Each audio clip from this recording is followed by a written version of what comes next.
안녕하세요. 저는 성남에 살고 있는 62살 여자입니다. 적지 않은 나이에 컴퓨터 앞에 앉아 제가 겪은 사연을 적으려 하니 참 어색하네요. 그래도 마음에 있던 응어리를 가지고 있는 것보다 하루라도 빨리 털어버리고 싶은 마음에 용기 내서 쓰는 거니 여러분들께서 그동안 제 삶의 인생을 들어보시고 같은 연령대에 계신 분들은 앞으로 어떤 식으로 살면 좋을지 의견 주시면 정말 감사하겠습니다.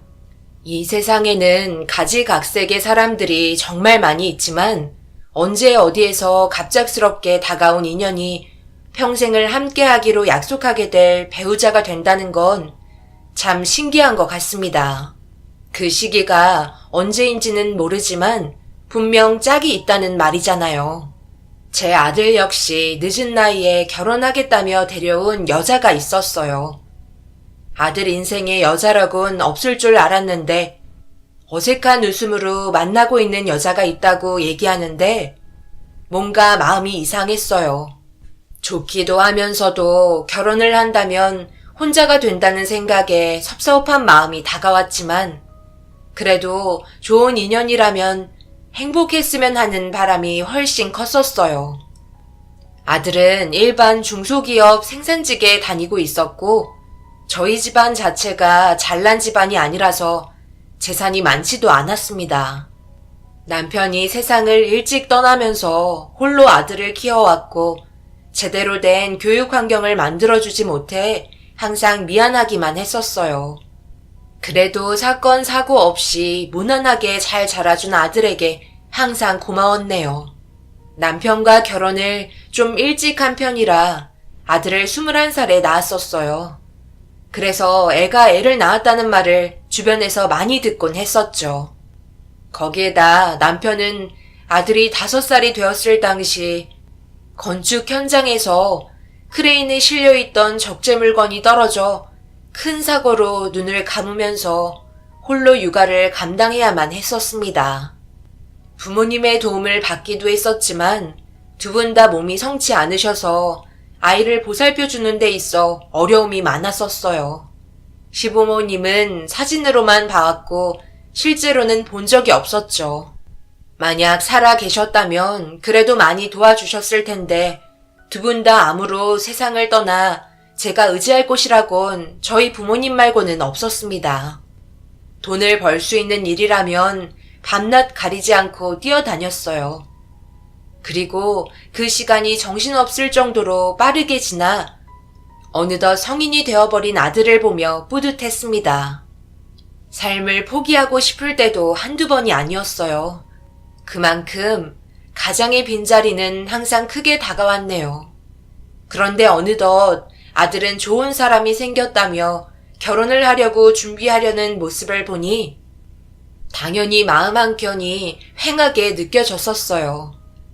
한평생 함께 할 줄 알았던 아들이 떠난다는 게 왜 이렇게 적응하기가 힘들었는지 그만큼 아들이라고 정신적으로 많은 의지를 했었던 것 같네요. 어머니, 제가 결혼하고 싶은 여자가 있다고 하니까 서운하세요? 요즘 기운도 없으시고 많이 섭섭하셨나 보다. 당연한 거 아니니?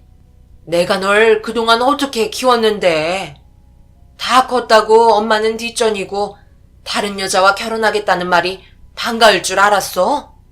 너희 아빠 일찍 떠나고 엄마가 온몸이 으스러질 정도로 너 먹여 살리는데 정말 힘들었다고. 앞으로 제가 효도하면 되죠. 걱정하지 마세요. 그리고 제가 마음에 담아주고 있는 그 사람은 함께 지내길 원하고 있어요. 어머니 혼자 되는 거 자기도 마음 아프다며 결혼 이후 들어와 살겠다고 얘기하던데요. 요즘 그런 여자 찾기 어려운 거 잘 알고 있죠? 홀어머니 모셔야 한다면 기겁하고 도망가는 게 요즘 여자들이에요. 그런데 제가 말하지 않아도 먼저 함께 살고 싶다며 말해준 모습이 얼마나 이뻐 보였겠어요. 사람 인연은 정말 있는 것 같아요. 저도 결혼하게 될 거라곤 전혀 생각하지 못했었는데 세상살이 알다가도 모르겠죠? 매일같이 꿈만 꾸는 것 같아요. 저 같은 놈에게도 마음 맞는 여자가 있다는 게 정말 신기하네요. 네가 뭐 어때서? 그동안 사고를 친 적 있어? 담배 안 해? 술도 안 해? 그렇다고 밤새도록 친구들과 시간 보내는 것도 아니고. 여자들이 싫어하는 거 민철이 너는 아무것도 안 하잖아. 그러니 안 좋아하고 배겨? 엄마는 민철이 네가 좋다면 다 좋으니까 부담 갖지 말고 데려오도록 해. 처음 인사시키러 데려오는 건데 음식 신경 좀 써야겠다. 뭐 좋아하는지 알고는 있고. 행복해하는 모습을 보니 저도 기분이 좋았습니다. 그렇게 주말이 되고 아침 일찍 일어나 좋아할 만한 음식 최대한 신경 써서 준비했어요. 그리고 그토록 궁금했었던 아들이 사랑하고 있는 여자가 집으로 들어왔어요. 첫인상은 차마니 때묻어 보이지 않았고 밝은 얼굴로 저를 보며 웃어주었습니다. 나쁘지 않은 시작에 서로 인사를 주고받은 뒤 준비해놓은 음식들이 펼쳐져 있는 식탁으로 안내했습니다. 어색함도 잠시 음식이 들어가니 함께 웃고 떠들며 좋은 대화가 오고 갔어요. 몇 시간 동안 함께 하면서 느낀 건 아들이 정말 괜찮은 여자와 만나고 있다는 걸 느낄 수 있었고, 이런 여자를 며느리감으로 삼으면 더 이상 바랄 게 없을 것 같았습니다. 이 시간 이후 아들은 오랜 시간 지나지 않고 결혼을 하게 되었고, 빈말인 줄 알았던 며느리는 신혼여행 다녀온 뒤에 짐을 싸들고 저희 집에 들어와 살기 시작했네요. 그저 좋은 인상을 남기고자 했던 말인 줄 알았는데 진심이었다는 게 충격이었습니다. 그런데 사부인이 며느리의 행동에 대해 좋지 않은 반응을 보였고 저 또한 당연히 이해했어요. 그래서 짐 싸들고 들어오기 전에 몇 번이나 괜찮다고 얘기했지만 무조건 함께 살겠다며 억지를 부렸었죠. 사부인은 몇 번이나 전화하셔서 잘 좀 부탁한다며 걱정하셨습니다. 제가 며느리를 잡을 이유도 없었고 오히려 며느리 눈치 보며 함께 지내오고 있었네요. 당연히 모든 부분이 아주 잘 맞는다는 건 거짓말이죠. 지지고 볶고할 때가 훨씬 많았지만 아들과 단둘이 사는 것보다 즐거웠고 사람 사는 것 같았습니다. 며느리도 출근을 하기 때문에 음식 준비는 항상 제가 했어요. 집안일 대부분을 거의 다 혼자 해서 그런지 아들과 단둘이 있을 때보다 확실히 손은 많이 갔지만 주말만 되면 집안일에 손 하나 까딱하지 않게 모든 일을 며느리가 대신해 줬습니다. 그리고 어디를 놀러 가더라도 너무 즐거웠죠. 항상 주말이 기다려졌고 한 사람이 저희 집안의 분위기를 완전히 바꿔놓았다는 게 정말 신기했네요. 그렇게 별 문제 없이 잘 지내오고 있었는데 함께 떠난 여행길에서 아들과 며느리가 나눈 대화에 너무 놀라 그때 이후로 상처받은 제 마음은 쉽게 좋아지지 않았어요. 겉으로 표현하지 않으려 애를 썼지만 표정 관리가 잘 되지 않던 얼굴을 보게 된 아들이 함께 식사를 하던 도중에 조심스럽게 말을 꺼내게 되었고 저를 빤히 쳐다보고 있던 며느리와 아들을 보며 분위기 망치고 싶지 않아 아침 먹었던 게 체한 것 같아 속이 좋지 않다는 핑계를 대며 둘러댔어요. 그리곤 잠시 쉬어야 할 것 같다고 호텔에 먼저 들어오게 되었네요. 아들과 며느리는 따로 시간을 보냈고 홀로 호텔방에 앉아 멍하니 쉬고 있는데 계속해서 며느리가 했던 말들이 머릿속에 맴돌았어요. 누구나 다 그렇듯 함께 지내는 데 있어서 모든 시간을 함께 공유해야 하다 보니 아마 며느리도 스트레스로 다가온 것 같았어요. 겉과 속이 다른 모습을 계속해서 보인다는 건 나중에 불만이 터져 나올 수 있을 것 같아 아들과 며느리가 들어오면 솔직히 터놓고 대화를 이어나가려고 생각하고 있었습니다. 그동안 답답했던 마음 좀 풀어보고자 잠시 호텔 밖을 나와 주변을 돌아다니고 있는데 분수대 앞에서 아들과 며느리를 보게 되었고 둘의 대화에 결국 참았던 서러움이 몰려와 눈물을 흘리고 말았습니다. 제가 결정한 것도 아니고 며느리가 모든 걸 결정했으면서 아들에게 불만을 제기한다는 게 이해되지 않았어요. 그리고 이때부터 저희 가족은 삐걱거리고 있었네요.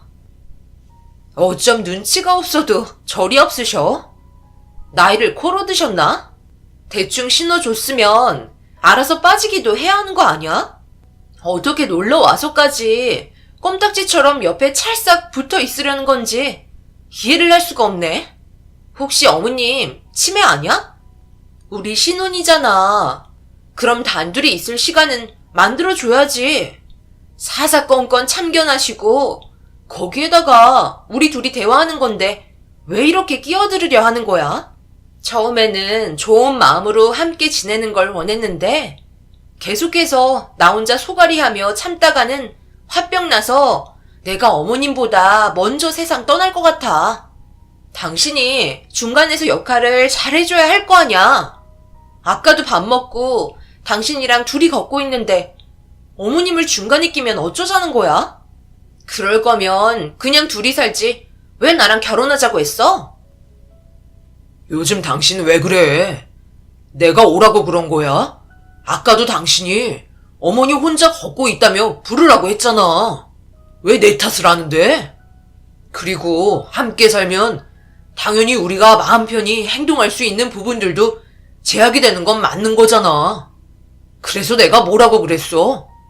그냥 집이 좀 작아도 차후에 넓혀가면 되니까 따로 지내는 게 좋을 것 같다고 했지. 이제 와서 요 며칠 내내 불만만 늘어놓으면 내 입장은 어떻겠냐고. 지금이라도 늦지 않았으니까 이번 여행 끝나고 어머니한테 얘기할게. 따로 살겠다고. 그러면 되지? 당신 말 이상하게 한다. 그럼 멀리 혼자 걷고 있는데 모른 척해? 융통성 있게 옆에 걷게 하면 되는 거지. 그리고 왜 우리가 이사를 해야 하는 건데? 어머님이 작은 집으로 이사 보내기로 했던 거잖아. 이 정도면 적당한 거 아니야? 설마 더 같이 살아야 하는 건 아니지? 당신도 처음에는 나랑 같은 의견이었으면서 이제 와서 아닌 척 하지 마. 어느 정도 같이 살다가 어머님 집 우리가 살고 작은 원룸 하나 근처에 마련해주는 걸로 합의했으면서 이제 와서 효자인 척 하는 건 뭔데? 어머니가 좋아하시니까 함께 있는 게 오히려 더 좋은 것 같다고 생각했지. 그렇다고 당신은 어머니 앞에서 꼭 그런 식으로 표정 관리 해야 되는 거야? 내가 알아서 할 테니까 이 문제로 더 이상 얘기하지 마. 결혼하기 전에는 잘할 것처럼 하더니 일한답시고 평일에는 집안일 아예 손가락 까딱 안 하잖아. 이러려고 내가 당신이랑 결혼한 줄 알아? 아들과 며느리는 점점 언성을 높였고 그 모습을 지켜보고 있던 저는 눈물을 참을 수가 없었어요. 둘이 잘 살아갈 거라고 생각했는데 모든 게 제 탓이었고 눈치 없이 가는 곳마다 따라다니고 둘이 잘 살라고 집도 내어줬어야 했는데 그렇지 못했던 게 화근이었어요. 결국 이 문제로 둘은 한참 뒤에야 문을 열고 들어왔습니다. 심각한 분위기 때문에 며느리 표정 관리 안 될 것 같아 이불 덮고 자는 척 했어요. 그날 이후 마음이 하나도 편하지가 않아 여행길 내내 마음이 불편했었네요. 며느리와 아들은 언제 그랬냐는 듯 밝은 얼굴로 저를 대해줬지만 속으로는 그렇지 못하다는 걸 알고 있었죠. 그래서 여행 끝나고 집에 돌아왔을 때 둘 다 거실로 불러 어렵게 입을 열었습니다. 제가 무슨 말을 할지 궁금한 표정으로 바라보고 있는데 차마 입이 떨어지지 않더라고요. 내가 너희들을 앞에 부른 이유는 다름이 아니라 최근 들어 자주 다투는 것 같아 해결 방법을 찾으려고 불렀단다.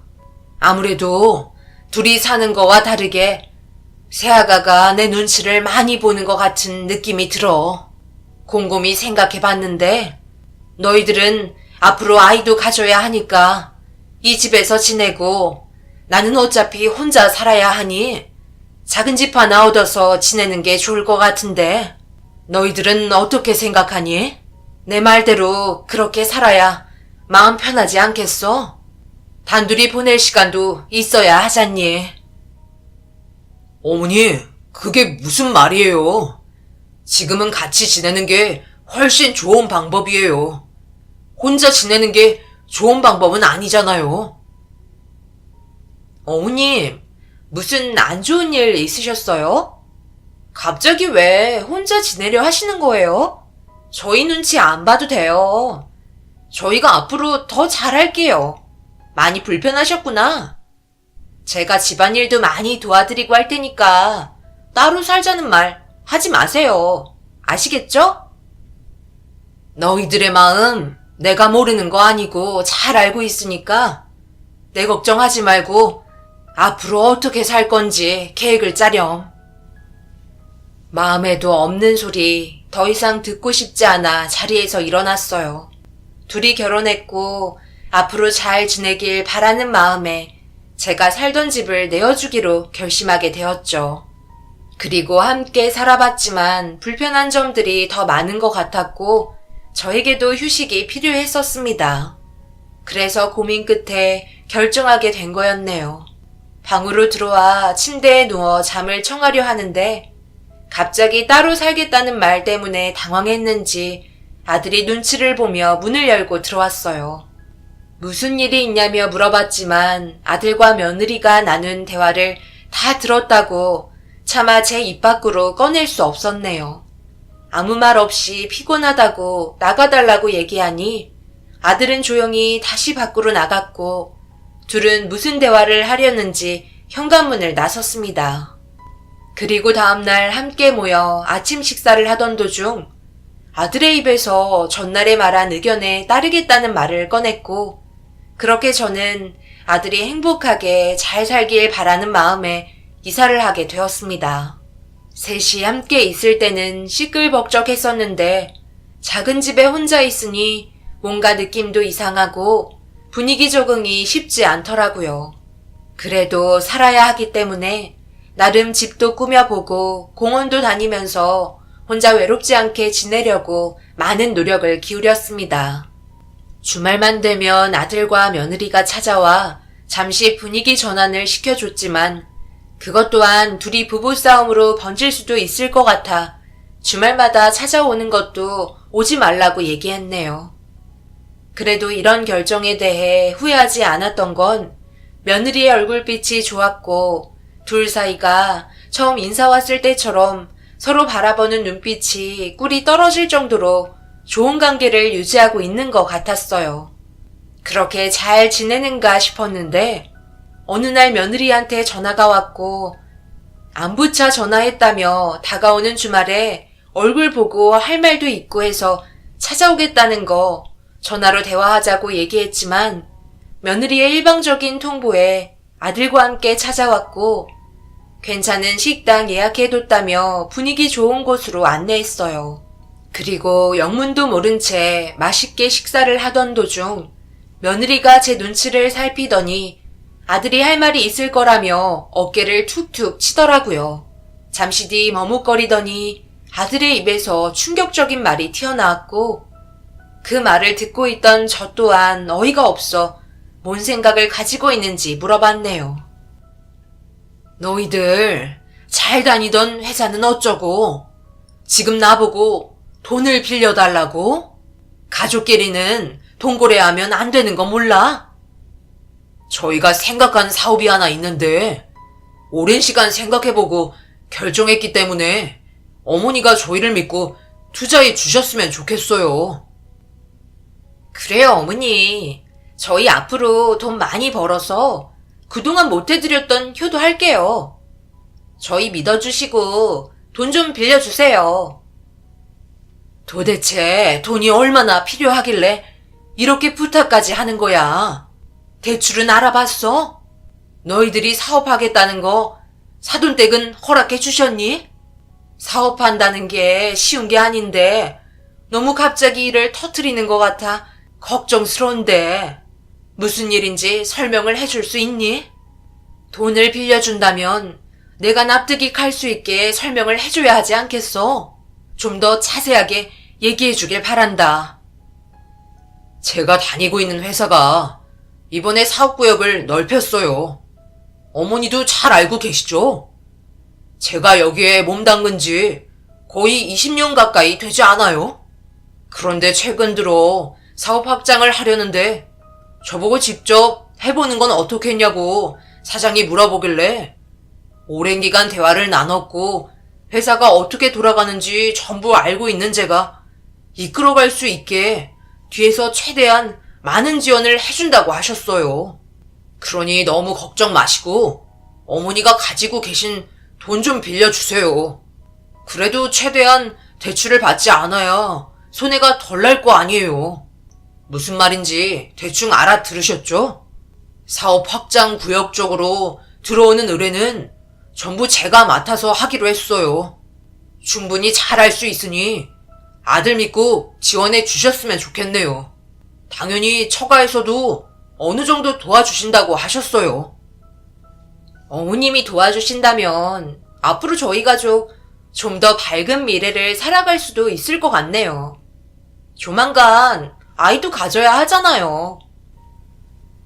아들이 한마디 하면 뒤에서 며느리가 10마디를 해버리니 정신이 없었지만 그래도 제가 한 회사에 오랜 기간 다닌 걸 알고 있었기 때문에 그동안 항상 신중했던 아들의 의견에 잘 되길 빌면서 전 재산을 아들에게 주기로 결정하게 되었네요. 아들의 얼굴은 상당히 밝았고 월요일이 되자마자 일찍 찾아와서는 서둘러 나가자며 재촉했어요. 그런데 은행에 도착해 아들의 통장에 계좌 이체를 하려는데 통장이 아들 게 아닌 며느리 통장이더라고요. 그래서 왜 며느리 통장을 줬냐고 물어보자 돈 관리를 며느리가 전적으로 하고 있어서 일단 며느리 통장에 돈을 넣어주길 원했어요.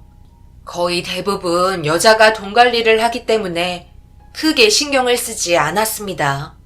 그래서 며느리 통장에 가지고 있던 재산을 넘겨주었고 이체된 걸 확인하자마자 잔금을 치러 가야 한다며 급하게 은행을 빠져나갔고 아들은 제 두 손을 붙잡곤 몇 번이나 고맙다고 얘기한 뒤 급하게 출발을 했어요. 멀어져가는 차를 보고 앞으로 하는 일 모두 잘 되길 간절히 기도하며 집으로 돌아왔습니다.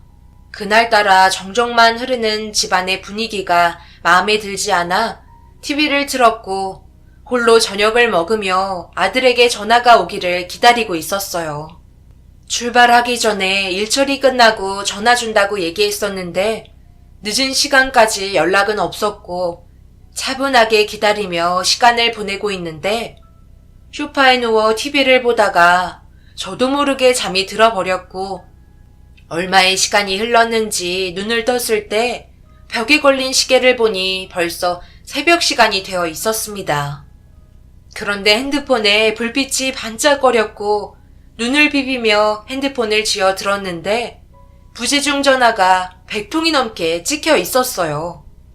모르는 전화번호랑 며느리에게 온 전화와 그리고 문자들의 내용을 확인해보니 충격적이게도 아들에게 문제가 생긴 듯 보였습니다. 그래서 며느리에게 전화를 하려고 통화 버튼을 누르려는 순간 다시 며느리에게 전화가 걸려왔네요. 어머님, 왜 이렇게 전화를 받지 않으세요? 지금 무슨 일이 벌어졌는지 알고는 계신 거예요? 제일 필요할 때 연락이 안 되시면 어떡해요? 어머님이 전화를 받지 않으셨던 시간 동안 무슨 상황이었는지 아세요? 제가 문자 보낸 병원으로 서둘러 오세요. 미안하구나. 내가 깜빡 잠이 들었는데 무음으로 해놔서 전혀 알지 못했었다. 내 아들에게 무슨 안 좋은 일이라도 생겼니? 며느리는 병원으로 서둘러 오라는 얘기만 반복하고 급하게 끊었습니다. 갑자기 터진 상황에 불안한 마음 움켜잡고 택시를 타고 병원으로 향했어요. 그리고 입구에 도착하자마자 며느리가 제 앞에 나타났고 저를 보더니 오열을 하며 괴로운 표정을 보여주었네요. 무슨 일인지 물어보자 며느리는 머뭇거리더니 어렵게 말을 꺼냈고 그 말을 듣게 된 이후 맨정신으로 서 있을 수가 없었어요. 천천히 걸음을 옮겨 아들이 있는 곳으로 갔더니 덮여있던 흰색 천을 걷는 순간 그 자리에 주저앉아 오열을 하고 말았습니다. 며느리에게 어찌 된 거냐고 물어보자 잠시 사업장에 들려 사장님과 함께 사업 확장하는 곳에 가려고 준비할 것들을 챙겨와야 한다고 며느리는 집에 놔두고 사업장에 갔었는데 가는 도중에 교통사고가 났다며 며느리 또한 괴로워하고 있었습니다. 심각한 사고였는지 아들의 얼굴을 알아보기가 힘들 정도였어요. 그동안 아들과 정말 열심히 살아왔었는데 이렇게 한순간에 떠나보내야 한다는 게 정신적인 충격이 너무나도 컸습니다. 아들도 열심히 살아보겠다고 손톱에는 기름때가 잔뜩 껴있는 상태로 옷 또한 허름해서는 제대로 꾸며본 적 없던 아들이 엄마 품에 벗어나 결혼하고 집안의 가장으로 노력하는 모습이 항상 안쓰러웠는데 예상하지 못한 충격적인 일에 결국 정신을 놓고야 말았습니다. 받아들일 수 없는 현실의 시간은 계속해서 흘러갔고 제 손으로 아들의 장례를 치러야만 했어요. 영정사신을 바라보며 오열을 하고 있는 며느리를 보니 너무 불쌍했습니다. 둘이 잘 살아보겠다고 결혼까지 했는데 어쩌다 이 지경까지 오게 된 건지 너무나도 괴로웠어요. 사돈분들 또한 아무 말 없이 제 손을 잡아주며 같이 아파해 주셨고 그렇게 힘겨운 시간을 지나 3일차가 되었고 화장을 하려 준비하는데 그날따라 며느리가 보이지 않더라고요. 전화도 해봤지만 핸드폰은 꺼져 있었고 중요한 마지막 날 어디서 무얼 하는지 난감한 상황을 만들어 당황하고 말았어요. 시간 맞춰 올 거라 생각했지만 장례가 끝나는 동안 며느리는 나타나지 않았고 결국 지인분들의 도움을 받아 모든 장례를 마무리할 수 있었습니다. 그때부터 뭔가 이상했어요. 사돈분들 또한 일체 전화기가 꺼져 있었으니까요. 지친 몸을 이끌고 아들 집에 도착했는데 문은 굳게 닫혀 있었고 온 가족이 잠수를 탄 걸 뒤늦게 알게 된 그 순간 머릿속으로 스쳐 지나간 게 있었어요. 며느리에게 줬던 제가 가진 전 재산이었고 뭔가 한 대 맞은 것 같은 느낌에 다리에 힘이 풀려 주저앉아 버리고 말았는데 그때 마침 그동안 알고 지냈던 옆집에서 문이 열렸고 저를 보자마자 무슨 일이냐며 한 걸음에 달려와 부축해 주었네요. 아이고, 왜 여기에 주저앉아 계세요? 집 문제 때문에 그러는 거예요? 알고 계신 줄 알았는데 아니었어요? 여기 얼마 전에 이사 갔잖아요. 짐 뺀 지 며칠 됐는데 아드님 말로는 사업하는 지역으로 이사한다며 집을 내놓았었다고 하더라고요. 모르고 계셨어요? 옆집이 한 말에 경악을 했고 도저히 며느리의 행동에 대해 믿을 수가 없었어요. 둘이 잘 살아보라고 명의를 아들로 이전해줬는데 그 사이 제가 모르는 무언가가 있는 것 같았습니다. 며느리는 결국 돈 때문에 장례가 끝나면 되돌려달라고 얘기할까봐 그게 두려워 잠수를 탄 게 확실했어요. 정말 화가 머리끝까지 치밀어 오른 상태였죠. 옆집 아줌마 말을 들어보면 사업장을 개업하는데 돈이 많이 모자라 작은 집으로 이사를 하려고 처분하는 거라는 말을 듣게 됐었는데 그럼 아파트 처분한 돈도 전부 며느리 통장에 꽂혀 있다는 말이었죠. 쓰러질 것 같은 정신을 부여잡고 아들이 다니던 회사에 찾아가 사장님을 만났어요. 그리고 현재 흘러가는 일들에 대해 설명하면서 도움을 청했고 묵묵히 듣고 있던 사장님은 알아들을 수 없는 말을 늘어놓았어요. 사업 확장 추진을 한 건 맞으나 그렇다고 모든 게 확실한 건 아니었어요. 민철이가 일방적으로 사업 확장을 추진한 거죠. 배운 게 도둑질이라고 할 줄 아는 게 이 일뿐이라 결혼하고 나서 홀로 일어나고 싶어하는 마음이 상당했었어요. 조언 정도는 해줄 수 있었지만 모든 건 혼자 헤쳐나가야만 하는 상황이었죠. 처음부터 무리하게 계획하는 것 같아 좀 더 시간을 두고 앞으로 저에게 개인 사업을 차리기 위해 적어도 1년은 더 배우라고 얘기했지만 한기로 흘렸고 결국 이런 일이 벌어진 것 같네요. 계획을 하려고 했었던 건데 민철이가 무리하게 뛰어든 거죠. 그리고 그 뒤에는 항상 재수씨가 붙어 있었습니다. 이 사태를 보면 아마 입김이 있었던 것 같은데 저보다는 경찰에 신고하는 게 좋지 않을까요? 사장의 말에 너무 당황스러웠어요. 저에게는 무조건 잘 될 것처럼 얘기했고 확실히 추진 중이라며 당장 돈이 필요하다고 조급하게 만들었는데 이 모든 게 뒤에서 며느리가 조종한 거였고 순진한 아들은 며느리가 하자는 대로 움직이고 있었네요. 결국 이 문제를 해결하기 위해 경찰서에 신고를 한 뒤 기다리는 것밖에 없었어요. 그런데 시간이 꽤 오랜 시간 지났는데 며느리를 찾지 못해 답답하기만 했었고 왜 이렇게 더디냐고 물어보자 카드라도 사용하면 그 주변 일대를 수색할 수 있지만 어디에서 뭘 하는지 전혀 알 수 없을 정도로 움직임이 포착되지 않아 수사에 어려움을 겪고 있었습니다. 그렇다고 CCTV에 발견된 적도 없었고 사돈분들 또한 거주지는 있지만 모습을 드러내지 않아 발만 동동 구를 뿐 아무것도 할 수 없는 제 자신이 너무 한심스러웠어요. 아들은 억울하게 세상을 떠나 눈도 제대로 못 감은 것 같아 하루라도 빨리 그놈들을 잡고 싶어 결국 수소문 끝에 알게 된 심부름센터에 전화를 걸었고 사람을 찾아달라고 얘기했어요. 그런데 꽤 큰 돈을 요구하더라고요. 우선적으로 선입금을 해줘야 움직일 수 있다며 처음부터 많은 돈을 요구해 살고 있던 작은 집을 처분해 일부를 입금시켰고 좋은 소식만 기다리고 있었습니다. 그런데 일주일이 지나도 아무런 연락이 없길래 점점 불안해지기 시작했고 전화를 하니 찾고 있다는 말뿐 제가 기대하는 답은 주지 않았어요. 그러던 어느 날 심부름센터에 전화가 왔고 사진 한 장을 전송했어요. 그리고 꽤 멀리에서 찍힌 사진은 누가 봐도 며느리의 얼굴이었고 센터에서는 나머지 잔금 입금해주면 살고 있는 위치를 알려주겠다며 전화를 끊었습니다.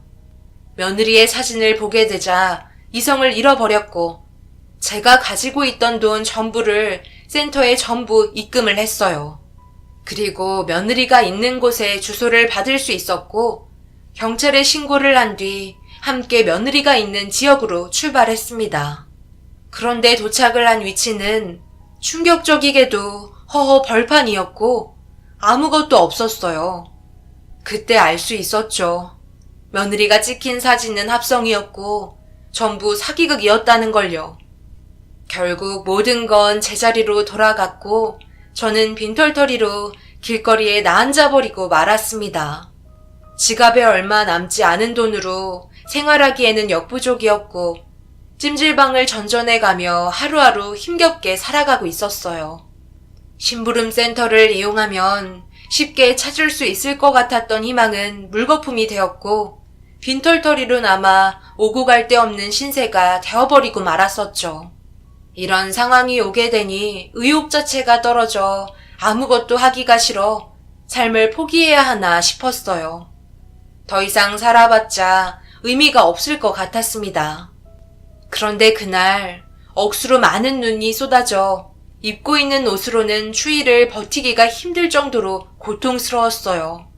누군가에게 도와달라고 말하는 것도 두려웠고 목적지 없이 무작정 걷고 있던 도중 아파트 단지 안으로 들어왔고 정자가 눈에 띄어 잠시 눈을 피하고 있는데 쓰레기장 안에 재활용함이 보였어요. 온갖 의류들이 옆에 놓여 있는 걸 보곤 천천히 걸음을 옮겨 입을 만한 옷들을 걸쳤고 모자도 있길래 주워서 푹 눌러 썼습니다. 그래도 옷을 여러 겹 껴입으니 몸에 온기가 금방 돌았고 그제서야 좀 살만했어요. 그런데 갑자기 누군가 뒤에서 저에게 다가와 인생 참 딱하게 산다며 버리려고 했는데 마침 잘 됐다며 옷을 하나 걸쳐줬어요. 엄청 두꺼운 옷이었고 상당히 비싸 보이는 최고급 무스탕이었습니다. 그래서 아무 말 없이 고개를 돌리자 저에게 옷을 걸쳐준 사람은 쓰레기 분리수거를 하고 있었고 감사하다며 인사를 건네던 도중 저와 눈이 마주친 사람을 보게 된 순간 땅을 치며 대성통곡하고 말았네요. 네가 왜 여기에 있는 거야? 이런 곳에서 너를 만나게 될 거라곤 전혀 생각하지 못했는데 왜 여기에 있는 거냐고?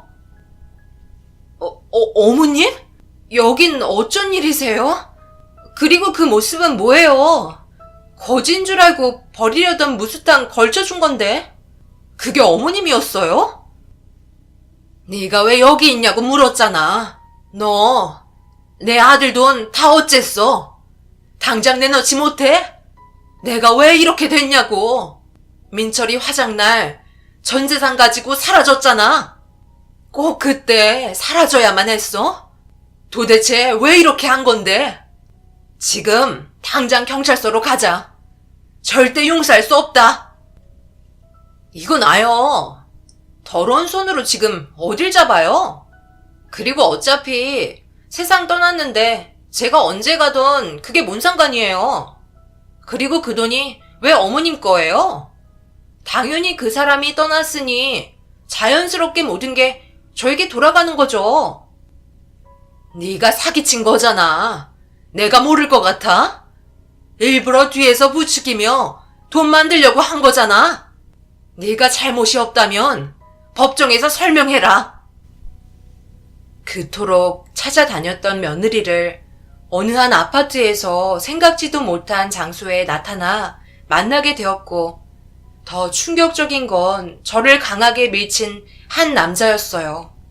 둘 사이는 꽤 깊은 사이 같았고 자기 아내의 머리채를 잡았다며 저를 잡아먹을 것처럼 째려보고 있었습니다.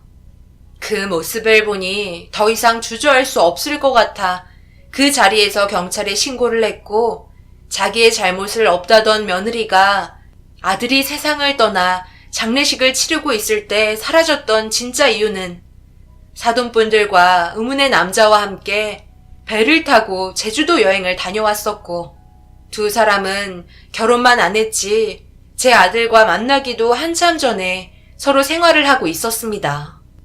모두가 한통 속이었어요. 저와 만났던 아파트가 진짜 거주지였고 이곳에서 아들 몰래 그동안 생활하고 있었던 거였네요.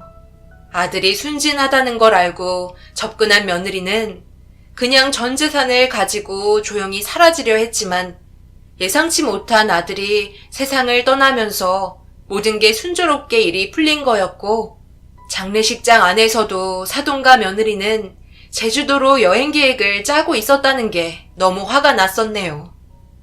거기에 더해 며느리에게 당한 남자가 한두 명이 아니었다는 걸 알 수 있었고 뒤늦게 안 사실이지만 아들과 며느리는 혼인신고가 이루어지지 않은 상태였어요. 파면 팔수록 계속 나오는 며느리의 거짓말에 입이 다물어지지 않았습니다. 결국 모두가 잡혀 법적인 처벌을 받게 됐지만 사기죄 말고는 무거운 형벌은 주어지지 않아 지금까지도 마음이 좋지 않네요. 그래도 그놈들을 잡아 벌을 내린 것만도 감사하게 생각합니다. 세상 떠난 우리 아들 불쌍해서 요즘도 잠 한숨 못 자고 있어요. 일찍 떠난 남편의 뒤를 왜 아들이 먼저 따라가서 저를 혼자 남겨놨는지 매일 눈물이 앞을 가리네요. 며느리가 그러더라고요. 구치소에서 나가면 꼭 찾아오겠다며 기다리고 있으라는 말을 꺼냈습니다.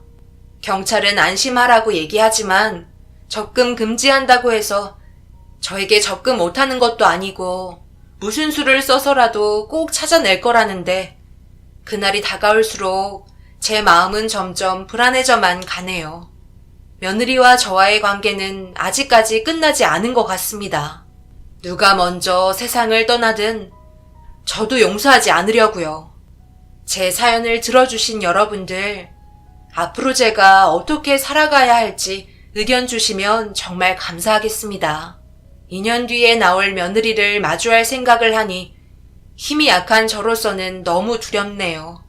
부디 그냥 지나치지 마시고 조언 부탁드릴게요. 감사합니다.